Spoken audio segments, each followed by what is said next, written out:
Thank you so much for tuning in to Take a Space Podcast. I'm your host, Leah. Before we get into the show, a word from our sponsors. Today's episode is brought to you by Omio.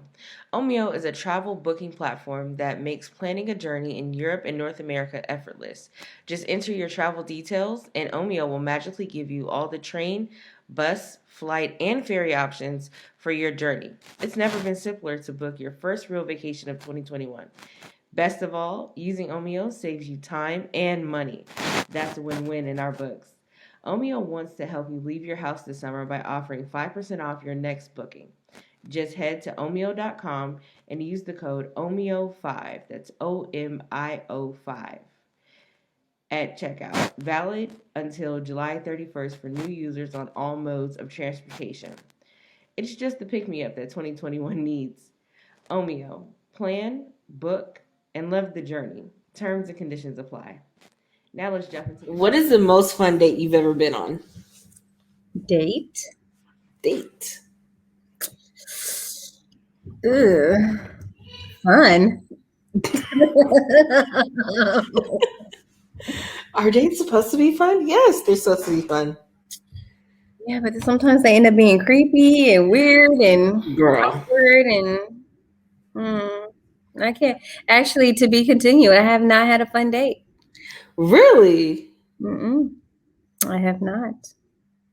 I look forward. I have a lot of great date ideas. So anybody that wants to date me, I'm going to give you a lot of content, but I don't get that reciprocation. Like, it doesn't bounce back and vibrate within me. It's just, I don't know. They just like, I'm like, okay, I could have stayed at home and ate out.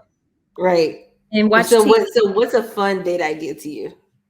A fun date for me would be with somebody that's, I'm more introverted, somebody that has extrovert qualities, but that can get me out of my comfort zone in a positive way. So, where you go through things where people try to force situations on you, and then, it just becomes a really negative situation in general, or a negative experience. But someone that is able to be understanding of who I am as a person, enough to know enough. We're talking about dates, but you get a generalized idea of a person if you're talking before the date. You don't just jump into the date. So they're like, okay, well, maybe she doesn't like clowns, and no, she doesn't like roller coasters, but maybe she'll be okay with, going go-kart racing or something. It's not that I don't like all these different things. It's more so some of them I have not had the opportunity to experience it. Therefore, maybe I think I don't like it, or I think I'm not open to it. So, well, thank you all for tuning in to another episode of Take a Space Podcast. I am your host, Leah, and I'm joined by one of my very best friends, my sister, Chrissy. Welcome to the show. Welcome back, I should say. Video. What are some growing pains that you've experienced that you try to push yourself to experience so that you're better for the next person, for this next decade of the person that you're growing into? To be better growing into this next decade, the things that really matter to me right now is financial literacy. It's never too late to, learn everything that you can about keeping your finances in order. And about growing your finances and, multiplying them, because your wants and needs change as you get older, whether you have children, a companion, pets, anything. This world is a, cash world, and to be able to sustain and actually thrive, that's really important. So that's something that's big for me. Also, thinking about your life expectancy. It just, for me, I don't know if other people experience this, but it's always creeping in the back of my mind about how long am I going to live? God, well, what's the plan? And therefore, it urges me to be smarter and with life insurance. This is super important. You hear it throughout your life. I never want to be in a position where people have to, figure it out for me. I don't want a fish plate, dinner being made. I don't want people trying to dig in their pockets, figuring out what to do with me, and then ultimately for me to end up in, I mean, not that it so much matters in that piece. I don't want that burden on my family or the people I love when I could be smarter and, do better. And so Mhm. it's really important for me to make sure that, I had all my affairs in order, and establish the things that I want to take place when I'm no longer here, if it's within my control. I think that that's really important. I think that we don't think about that because we assume that, well, you die when you're old, or you have a long life ahead of you, but anything can happen. And so you just definitely want to be prepared. I think being prepared for anything, whatever subject matter you're speaking on, is a part of growing up, and it's something that you have to be disciplined and willing to grow with, so that you make the best decisions for your life moving forward. Even careers, picking the right careers that are going to set you up for success and make sure that you're not going to be in a vulnerable elderly state and poor, because we don't think about that. But there is a lot Right. of poor elderly individuals that are very vulnerable, and it's not always their fault, but for some, they didn't set themselves up for success in their latter years. I think about that all the time. Those are the top, I would say, like the top things on my brain currently.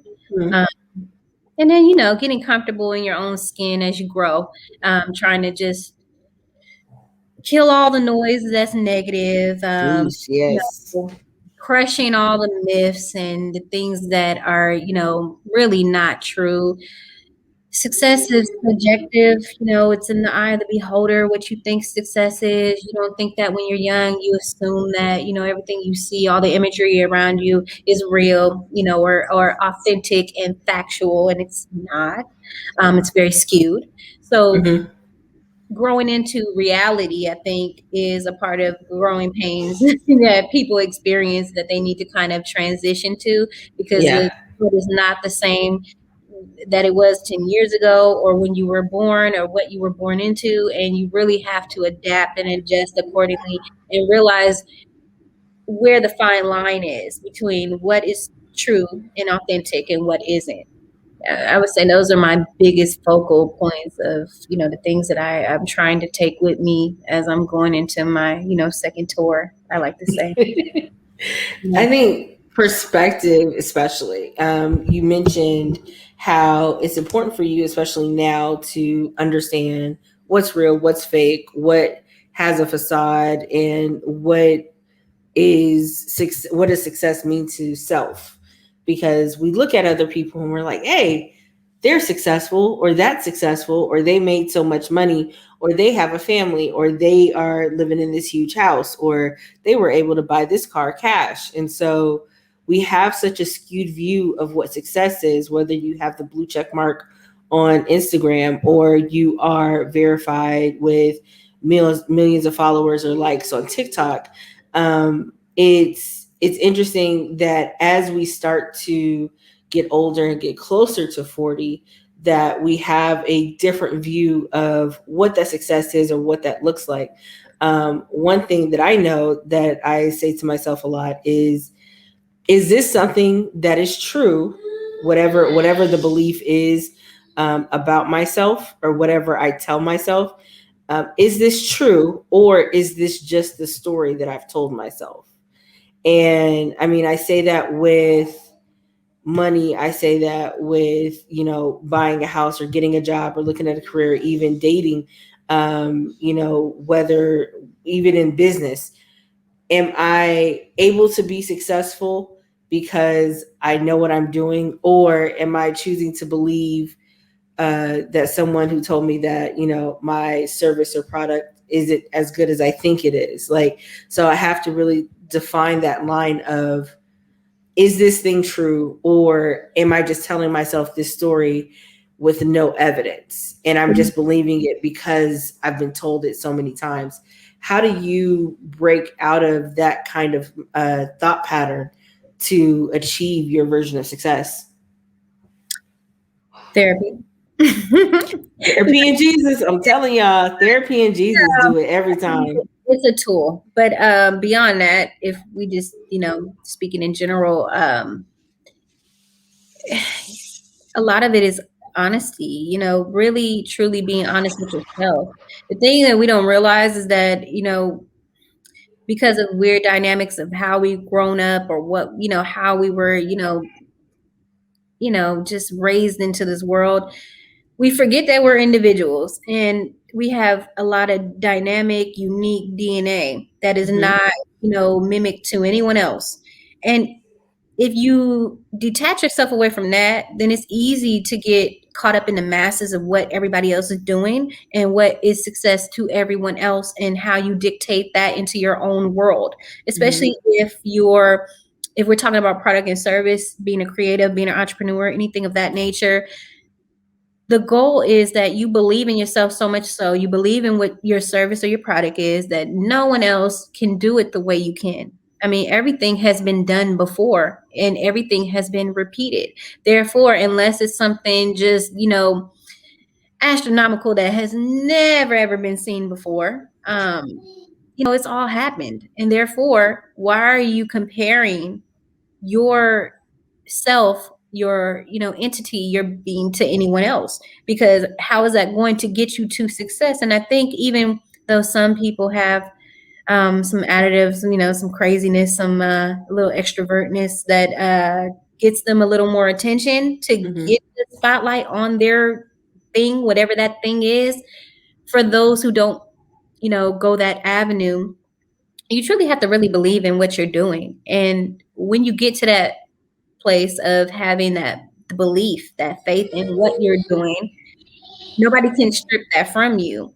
And therefore, your success is now curated on a different level because of the fact that, you're very confident in what you're doing, through and throughout the mechanics of it.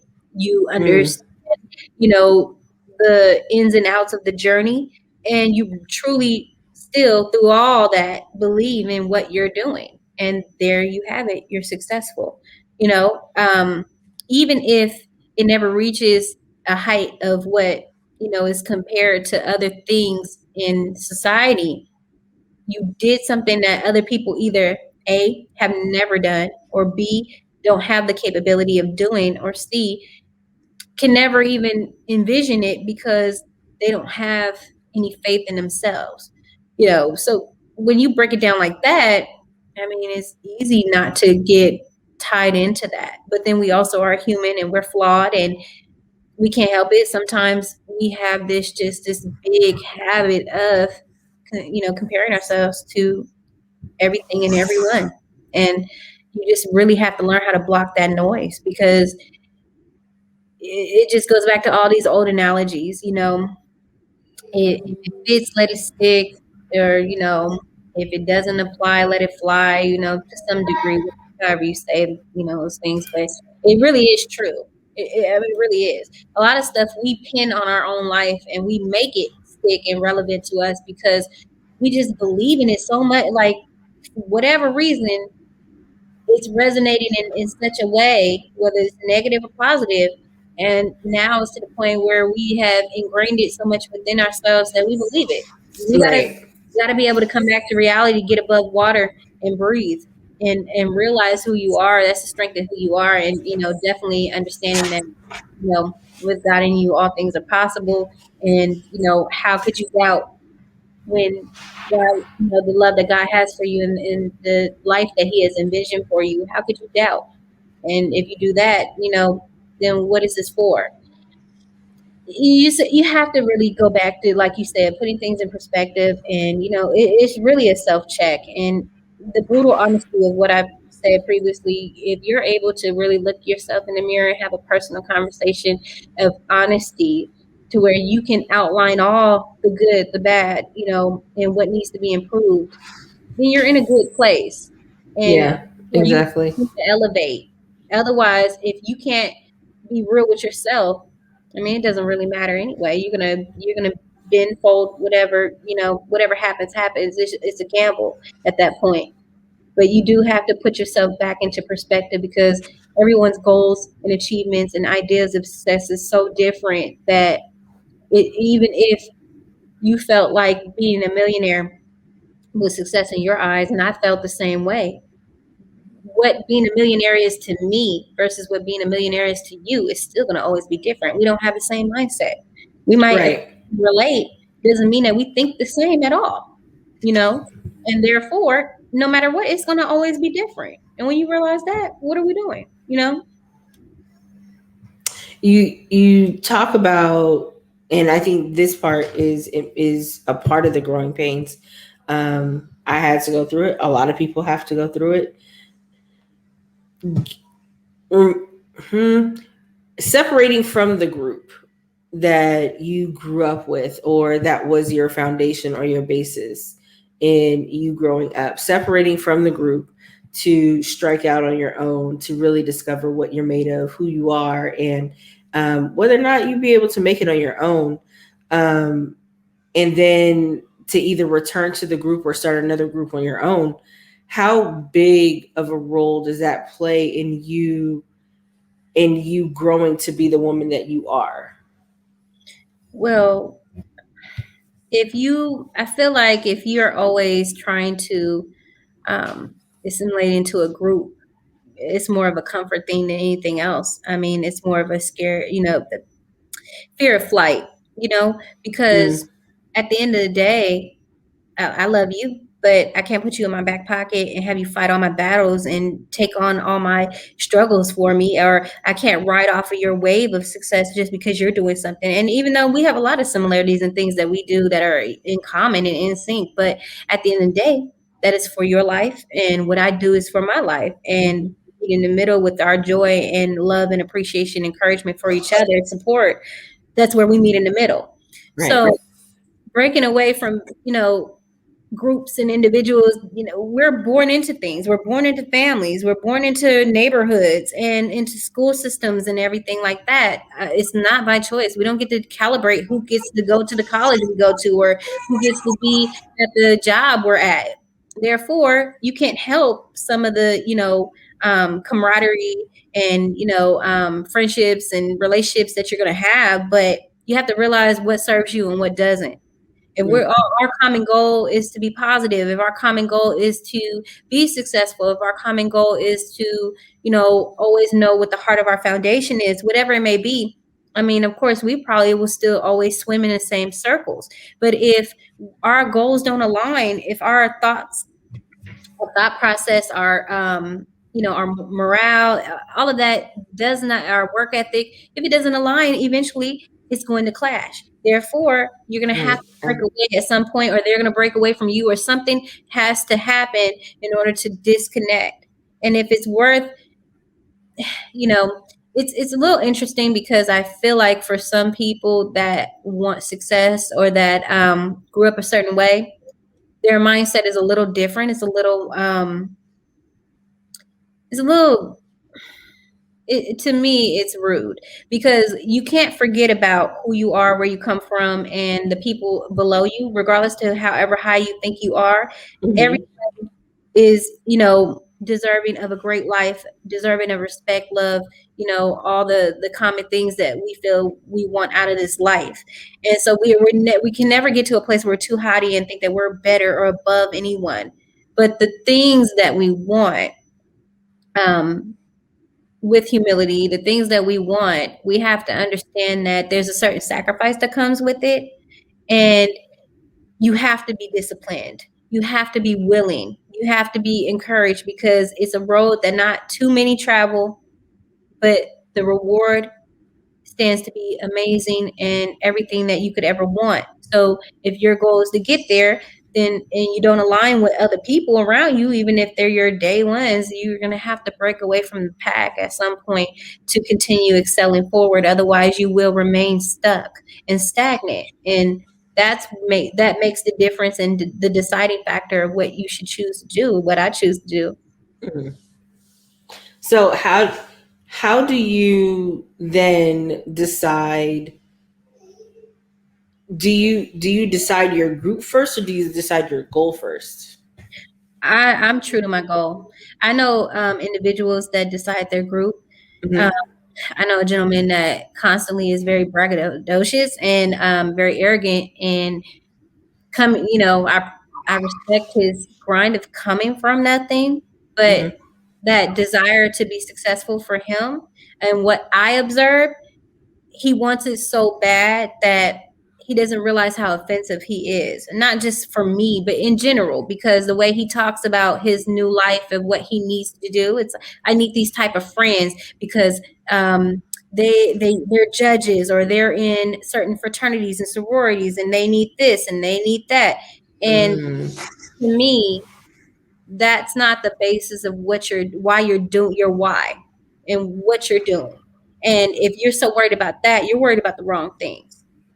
you know it's not about the group, the collective, or anything, unless it's about building and teamwork and those type of aspects. But your goals are personal to you. You don't have to knock anyone down or now seclude a group of people because you think that you've elevated so much that you're above this. Because Right.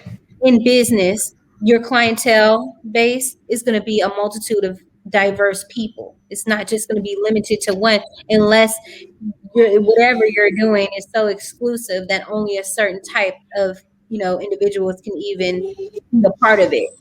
So I think about those type of things. Goals, my goals is what's most important. I don't worry about the group because I feel like what you put out in this world, it comes back to you, and Absolutely.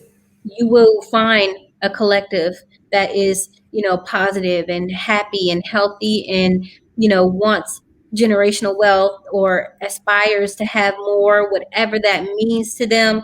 You will surround yourself by those people because it will be magnetic. It will just happen, you know and therefore you don't have to search for a group. Because where is there group meetings? Is there a poster on the light pole that tells you when to meet up and circle back? No. So, and a lot of people are phony and they're imposters. Therefore, you see a lot of people go down in flames from frauding and scheming, Mm. all kinds of things. Therefore, you can't judge based off your group. You have to worry about the individual and the goal at hand. So to me, that's the focal point for me, my goal over group. So as you are goal focused, how do you then balance? Because that's, I think my greatest issue is that I'm an all or nothing individual, and it's hard for me to balance on a daily basis. Like in a year's time, things will come out in the wash. Like it'll work out in the end, right? But on a daily basis, how do you balance work, kids, family, your goals, as if you want to be in business, your creativity, your writing? How do you balance out the passions that you have, your families, other goals, and work? You balance it by keeping yourself grounded and coming back to self. The reason why we don't have such a great balance between work life in general is because we lose focus on ourselves. If we Mm, truly want what we want, we're going to be disciplined. We're going to be diligent. We're going to do whatever it takes. We're going to be, hungry about it. We're going to, you know, rest but not rest about it. It's going to be something that just is thumping at you every day until complete it. And not to say that those who don't have that tenacity don't get it done. It's just mhm. you start to realize that you're working harder, not smarter. Therefore, you have to recalibrate. And Right. the true answer is you're never going to have a true work life balance unless you have all the means in the world, all the resources that enable your life to be so laid out a certain way that you can incorporate all these things. Therefore, a lot of us are individuals with too many irons in the fire. But Mm, for those things that are truly important, our baseline, we have to then configure a way that we can try to have it all without having it all, in a sense to where we can figure out and prioritize what's truly important for right now, what's on fire, what needs to be rectified and addressed, or what can wait until later. And then also scale out what's later. What is the timeline for that?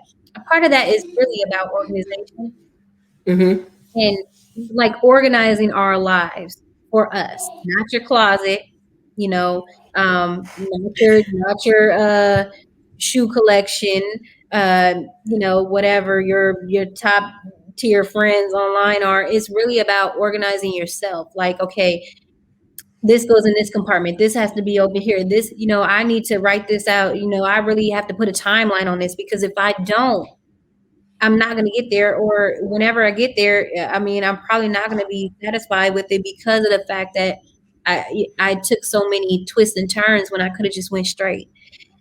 And we get in our own way. Sometimes we're our own biggest critic, our own biggest enemy, our own biggest procrastinator, because we're afraid of what comes with that success. So, it's really all about getting self organized, figure, going back to you and realizing what is important, and you prioritize based on that. And there's no real answer, because a lot of people are flying off the whim of their seat. They really don't have a plan. They don't have a structure.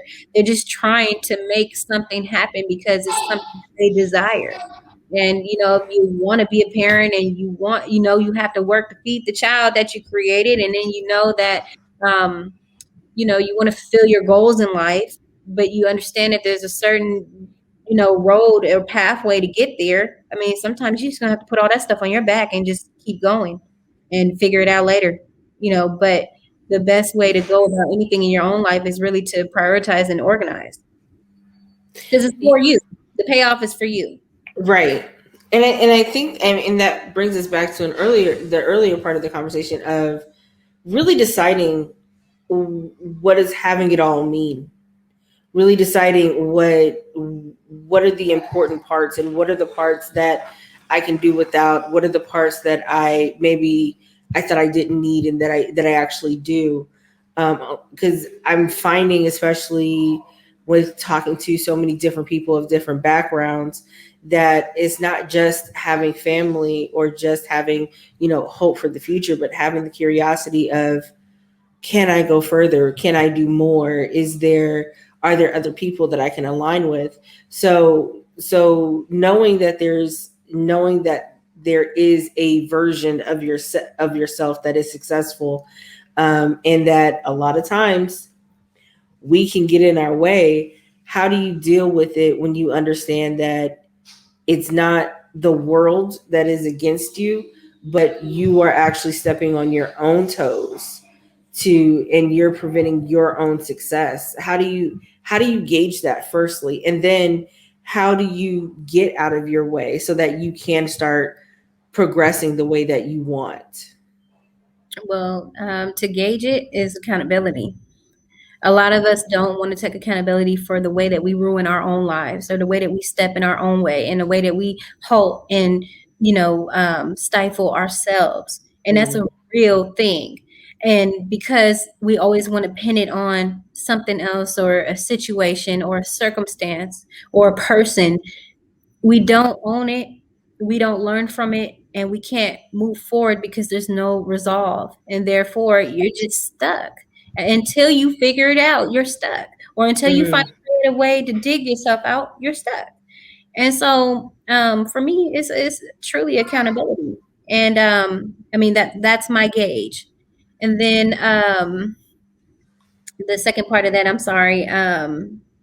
Once you realize that you're the one that's holding yourself back, how do you then get back on track to move forward? It's a self-assessment. What do I need to get out of this hole? If you're in debt, what do you do to get out of debt? You got to come up with a plan to pay it off. You got to find a debt consolidation company, or whatever your people's methods. You got to save for 10 years, whatever. You got to file bankruptcy.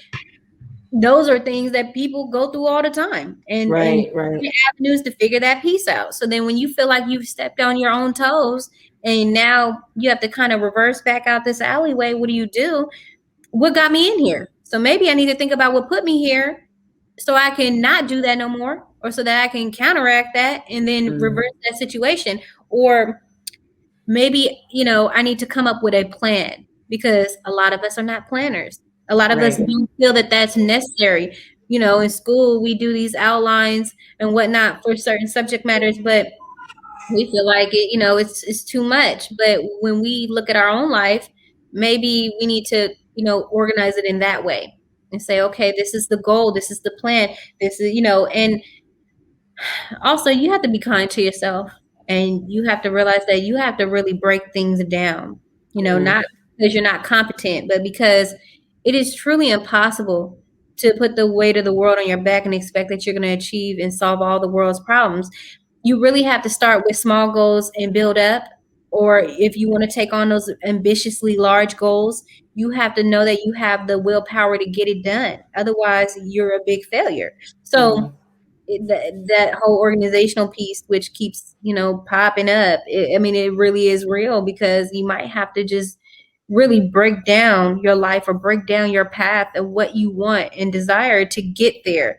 And true me, I think if the sink breaks, like the pipe breaks in your sink, well, yeah, we know we have a broken pipe, but did something happen where there's some type of minerals that broke down and corroded the pipe? Was there something that damaged it?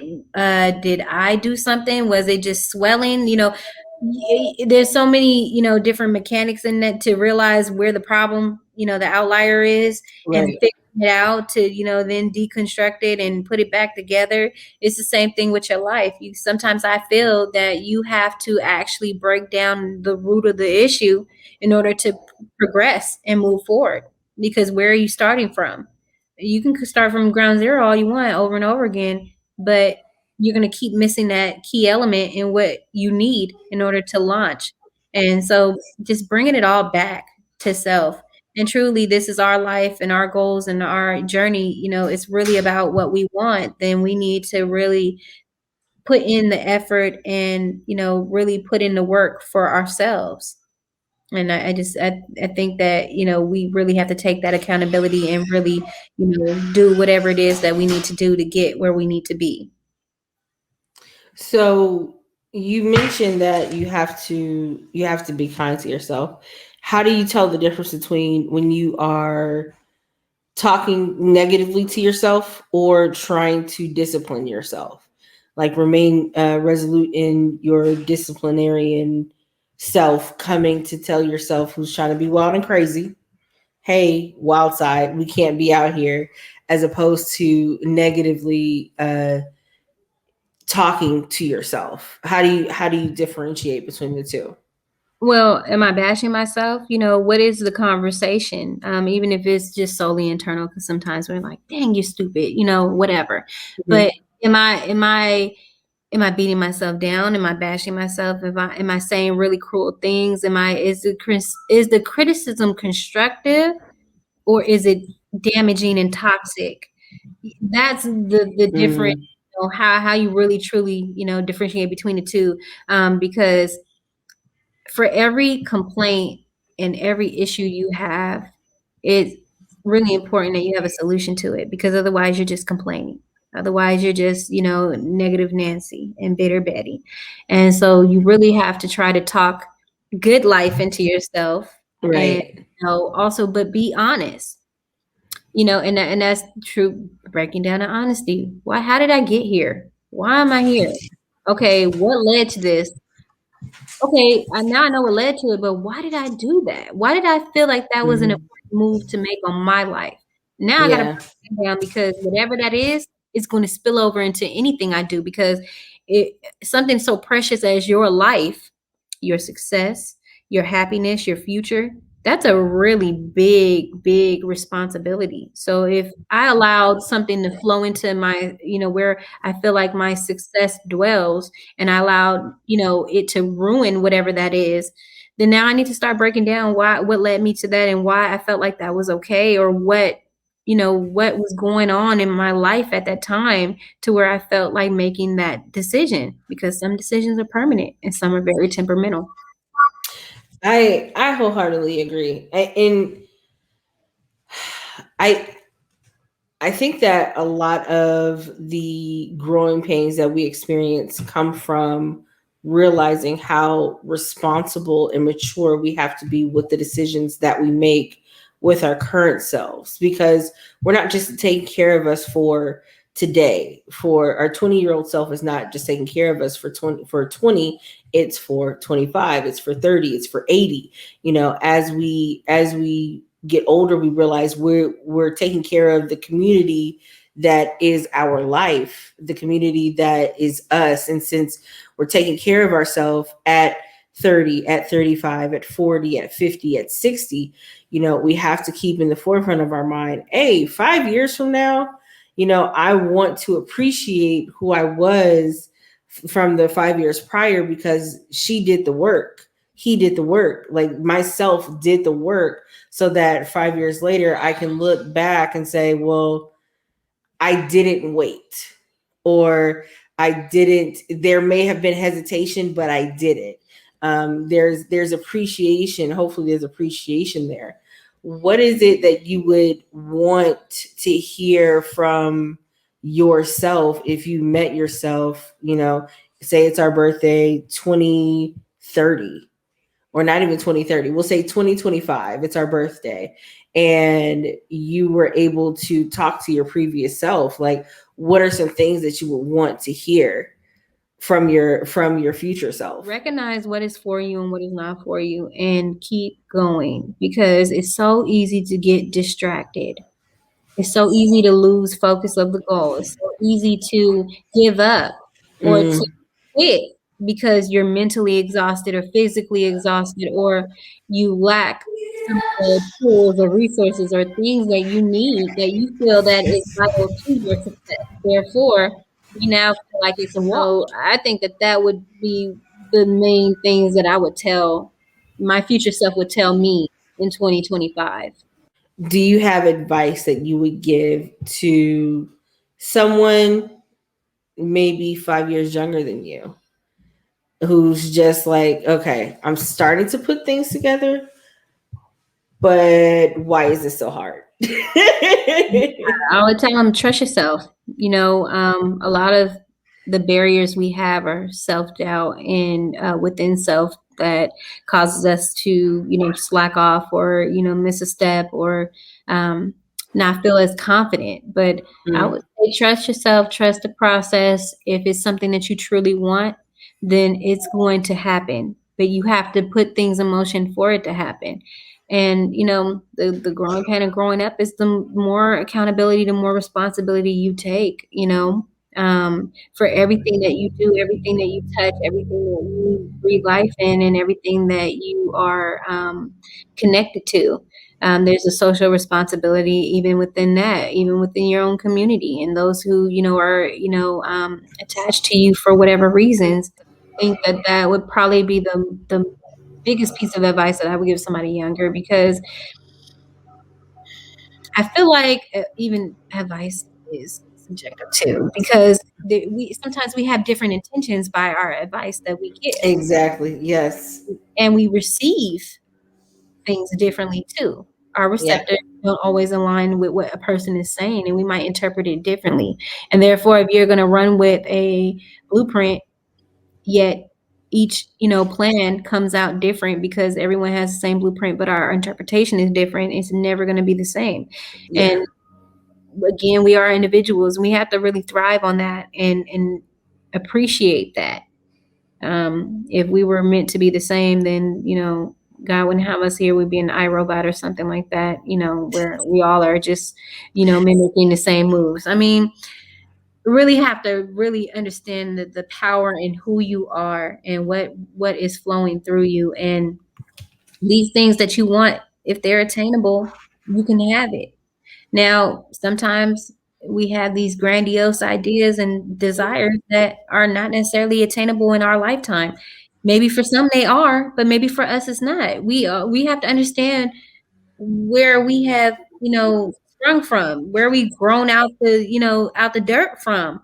We don't always have the same background, the same 24 hours as Beyonce, whatever you want to call it. Right. Whatever those avenues were for those individuals, they were able to align them at the right time to get that opportunity. I may not be able to be Jeff Bezos or somebody extremely rich and powerful, but who can I be? Who can I be for me? Yeah. And can I be the best at that for me? Can I achieve my wildest dreams? Can I achieve mass amounts of success from being me? In that successful capacity? Yeah, I could. If I believe in myself enough, if I'm willing to put the work in and the work ethic, and if I'm really truly desiring this, I can make that happen. So, you know, you got to really back into who you are and what you want for you and your why. This has been a really, really good conversation. I appreciate all time of us having having these types of conversations, because I think that sometimes we forget that it's not that the world owes us anything, but we get what we're willing to work for, and where we put our attention. So if we put our attention out that it's going to be spread across 45 different projects, and we're trying to keep the fires going on all of them, we're going to experience burnout. But if we can be intentional about who we are, be intentional about where we're going, intentional about who we have along the journey with us, then I think there is a higher chance for success than if we were to try to go it alone, keep burning in like 35 different projects, and hope for the best. Like, oh, fingers crossed, I just lit a fuse on all these projects. Hopefully one of them pops. Right. You can burn all the midnight oil you want. In the end, if what you were desiring does not end up, manifesting, now you done burnt all that oil, Yeah. and you have not gotten anywhere, and now you're burnt out. And then Right. you're broke down and you're tired and you have nothing left to give. What was the purpose of that? When you can try, put something out there, put the effort and the work out there, see what, reciprocates back, and reassess if it's not what you want. And also being a scatterbrain of having a multitude of things, thinking that it's giving variety when it's really giving confusion. How can you dedicate any amount of effort into something when you're focused on 50, 11 million things? Mm. When you get a team, you can have that luxury. When you're working from the ground zero, you have to be creative and you have to really focus. And if you believe in what you're truly doing, then the real work is in trying to create and make whatever it is that you're doing thrive. Right. Breathe life into it instead of Right. trying to spread it so thin. But thank you so much for being on. Can you tell people where they can find you on social media? On Instagram, you can find me at my handle, Chrissy Elaine, ChrissYne, for right now. And maybe when I put my 25 different tasks down and focus on one, I'll have a whole bunch of other things that I can share, So we take our own advice and we try to apply it and we make it work, and then we can watch it grow. So thank you for Yeah. the opportunity. I appreciate it. And this was a really great conversation. No, absolutely. Y'all be sure to check out Chrissy. Make sure to follow us at Take a Space Pod, the Take a Space Pod on Facebook, Instagram, and Twitter. Make sure that you catch us on the live this Thursday. Hopefully, be able to have Chrissy back for that. Yeah. We'll be on the live on Facebook and YouTube at 8 p.m. Central Time. That's 9 p.m. Eastern and 6 p.m. West Coast Pacific. So just make sure that you catch us on the live, and we'll see you next time. Have a great one. Have a great one, and make sure you're taking up the space that matters to you.